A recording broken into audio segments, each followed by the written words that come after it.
Well, hey there, listeners. Welcome to the Scale My Ecom Store podcast. I am Kath Langman, your host on the show today. I was just having a funny thought, remembering when I was a teenager, one of my very first jobs, actually was my second job, was at Sizzler. For those of you who are old enough, you might remember Sizzler and their cheese toast. But it would always be the same spiel. It's like, welcome to Sizzler. I'm Catherine, your host for your meal this evening.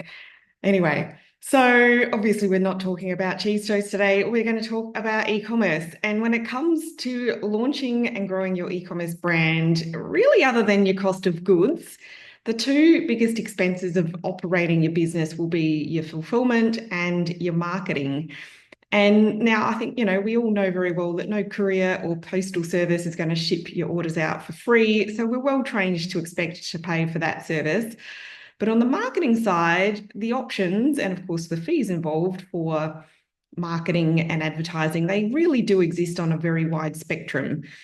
You can crowdsource free advice in Facebook groups. Sometimes you get some decent advice, but also quite frequently you get told something really super helpful, tongue in cheek there, like just do Reels or just do TikTok or whatever the current latest marketing fad is here, or I just did this and I made $1 million overnight. Now, obviously, it doesn't work like that. And yes, of course, I am exaggerating. Sometimes you do definitely learn some gems when you spend time in groups like that. But anyway, I think we all start to eventually realize maybe we do need to learn how to do some stuff that's a little bit tricky and hard. And, that can cue up a whole lot of anxiety and fear around spending and losing money for many of us. And I remember back in 2010, so this was in my first business, I really needed to, I think it was 2010, I really needed to get more traffic, like we all do, needed to get more traffic to my online store in order to increase my revenue. And this was really pre-social media. And so, we were needing to utilize Google organic search and paid Google ads were the main kind of levers that we could pull. And I didn't know how to do SEO or search engine optimization, and I didn't know how to run Google ads, but I knew that I needed to start using these options to get some, more eyeballs onto my website. But Google ads and the dashboard and the search console, they're pretty techy. And, that's what I thought at the time. It seemed like a really massive technical and difficult mystery to me. And, I tend to be probably more at the creative end of the spectrum when it comes to marketing. I'm pretty good with numbers, but, it just was intimidating. And so I decided to outsource at first. And unfortunately, I had the kind of experience that we all fear. I hired this guy that I'd spoken to who told me what I really wanted to hear. The deal, he made a whole bunch of big promises, and then I ended up with a really crappy experience. Lost a good chunk of money that I really couldn't afford to lose at the time. I don't know that any of us can afford to lose money at any time, really. And, the end result was I certainly got traffic, but it was just absolute junk traffic. And it totally impacted the business in a really negative way. Tanked my conversion rate, it started ranking for completely irrelevant search terms. It was just a disaster. And I had a similar experience once in 2013 with a web developer who did such a crappy job that he essentially my entire website was fatally compromised and my whole online store was down for 6 weeks, which is insane. I mean, that's, massive lost revenue opportunity. Now, we did recover from all of that, but still, obviously, we all want to avoid situations like that. And so when I say that I completely understand, the fears and the common experiences that many of you have had, I say that because I've been through these kind of shitty, stressful experiences and costly experiences like that myself. Thankfully, not again more recently than that. Regardless of whether you do decide to try outsourcing some or all of your marketing for your business or not, almost every business owner gets to the point where they really realize that they need to get some kind of help to grow their business. And, ultimately, it's like none of us can do everything indefinitely when you're growing your business because there's only 24 hours a day and, we all hit our limit eventually. And because most e-commerce business owners start their venture without really having the knowledge or skills required to generate traffic and sales, this is kind of also a point where many of us kind of hit that limit or that bottleneck, so to speak.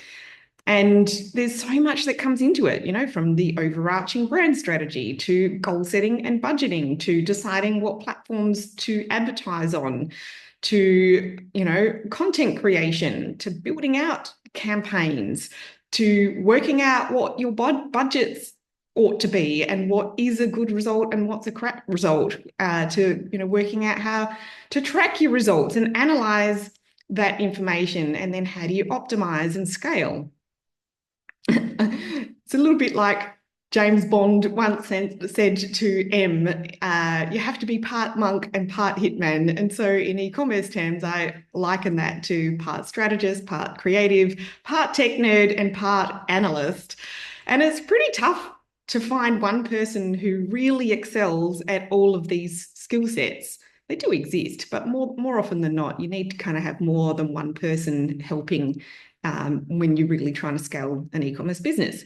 Now, at the moment, there is a trend in some quarters towards blanket statements of sack your agency, they are ripping you off, which is a kind of shocking and I would say slightly clickbaity kind of statement to make.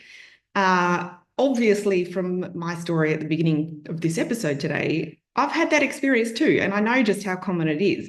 And I also want to say up front here, don't worry, I'm not here to try and sell you my agency services in this episode because they actually have a full roster right now and they don't have any capacity to take on any new clients anyway. But what I do want to do today in this episode is to give you some guidance from my hard-learned experience to help you navigate this for yourself, hopefully without the same kind of costly mistakes that I had in my early days or costly experiences. I mean, I always think mistakes, the wrong word. They're lessons that you learn from, right? But you can learn from my experiences if you prefer. So to begin with, I feel like we need to understand that the answer shouldn't be as simple as sack your agency for every single brand. I mean, if the answer was, for everything was the same for every business, that would be kind of weird because our businesses should all be different from each other so that, we have a unique point of difference to help consumers make a choice between options. Not to mention, the difference in product categories from, say, single purchase products to multi-purchase consumables, or the difference in profit margins that so many brands have. And so because each business is unique or it should be unique, it requires a solution that is really tailored to its own distinct needs. So I don't agree with blanket statements that, and trying to apply that to everyone. But I also think there are a few questions that every business owner really should be asking themselves, like what kind of business do you actually want to run? Do you want to build a huge business and have your own team and premises and all of that kind of stuff? Or do you want to run a really lean but profitable lifestyle business that gives you a lot more flexibility and autonomy over your time or location? And, maybe do you actually understand the fundamentals of growing an e-commerce business? Maybe I should have started there. Are you familiar with what are actually the growth levers that you have at your disposal in this kind of a business? Because if you don't know that stuff, if you don't understand the fundamentals, it actually won't matter whether you try to outsource to an agency or a freelancer or hire staff on your own team or join some kind of online course or group program, because you really will put yourself at risk of a cookie cutter solution that has a very high chance of not working. And you won't really understand because you lack the fundamental knowledge. And that's not a criticism of everyone. Most people really do start a business in this e-commerce space without knowing that stuff. And, it's our job to learn it, really.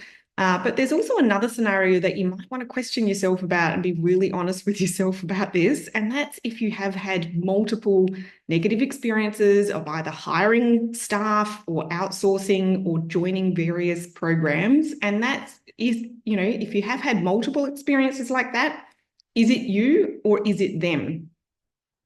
Now, if you have had a number of experiences that were negative like that, and you know exactly what I'm talking about, I'm sure, there's really only one common denominator there, and that's you. And I don't mean to be cruel in saying this, it's just a matter of fact. I mean, it could be that you don't know how to identify what help you specifically need, or it could be that you don't ask the right